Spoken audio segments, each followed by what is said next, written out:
हम बात कर रहे हैं ICMR। देखो, Indian council of medical research का जो एग्ज़ाम था वो 30 जनवरी 25 को हुआ था, आपको अगर याद हो तो। ये नोटिफिकेशन 16 to 24, यस, इसके लिए मैंने बहुत वीडियो अपलोड की थी, अगर आपको याद हो। इसका रिटन का एग्ज़ाम हुआ था, उसमें 9 टॉपिक थे, क्लियर। उसकी हमने खूब प्रैक्टिस कराई थी टेस्ट सीरीज़ की, क्लियर। तो अब हम बात करते हैं, उसका रिजल्ट आ गया है। मेडिकल नॉन मेडिकल की बात करते हैं, क्योंकि मेडिकल तो अलग डिपार्टमेंट हो गया। नॉन मेडिकल में जो MSc PhD वाले थे उनके लिए, ठीक है। तो CBT जो एग्ज़ाम हुआ था उसका रिजल्ट आ गया है, क्लियर। Result is out. ये परसेंटाइल वाइज रिजल्ट दिया हुआ है, आप चेक कर लीजिए। तो जो लोग क्वालिफाइड हुए हैं उनको बहुत बहुत बधाई, congratulation to all of you.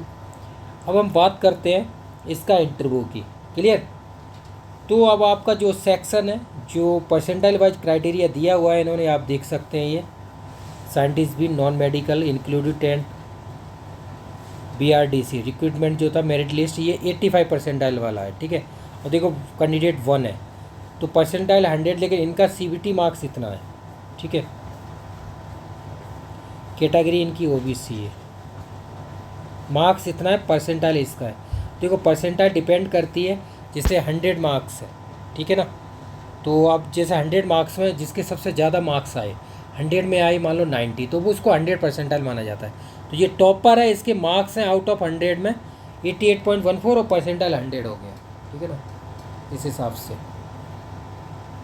आप देख सकते हैं, क्लियर।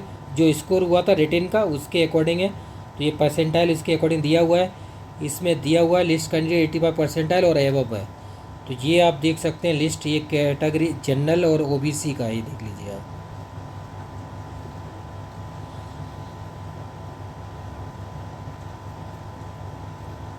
क्लियर। तो ये लिस्ट आप चेक कर लीजिए एक बार, इससे आपको आइडिया लग जाएगा। 85 परसेंटाइल वाले ऊपर थे, उसके बाद आप देख लीजिए जितने भी हैं, ठीक है। ये 85 परसेंटाइल वाले कैंडिडेट हैं। तो जो लोग क्वालिफाइड हुए वो लोग मॉक इंटरव्यू के लिए जुड़ सकते हैं सुबोध कैंप से। आप देख लीजिए जितने लोग सिलेक्ट हुए उन सब की वीडियो मैंने अपलोड की हुई है मॉक इंटरव्यू की, साइंटिस्ट A ग्रेड के लिए, क्लियर। अभी असिस्टेंट डायरेक्टर का रिजल्ट आया था, उसमें भी 7 कैंडिडेट यहाँ से सिलेक्ट हुए हैं। 2 डिपार्टमेंट में फर्स्ट रैंक आई हुई है, all India first rank, clear ना। तो UPSC की और भी वैकेंसी आ गई हैं। UPSC असिस्टेंट डायरेक्टर की आ गई है वैकेंसी। केमिस्ट्री MSc केमिस्ट्री से वैकेंसी आ गई। मिनिस्ट्री ऑफ माइंस में असिस्टेंट केमिस्ट्री, अगर आपको याद हो, ठीक है ना। तो इस तरह से वैकेंसी है। तो ये जो पॉइंट है 8 से 10 पॉइंट, इसके अकॉर्डिंग मैं इंटरव्यू की तैयारी कराऊंगा। नंबर दिया हुआ है, उस पर कॉन्टैक्ट कर लीजिए आप और प्रैक्टिस कीजिए। Thank you so much.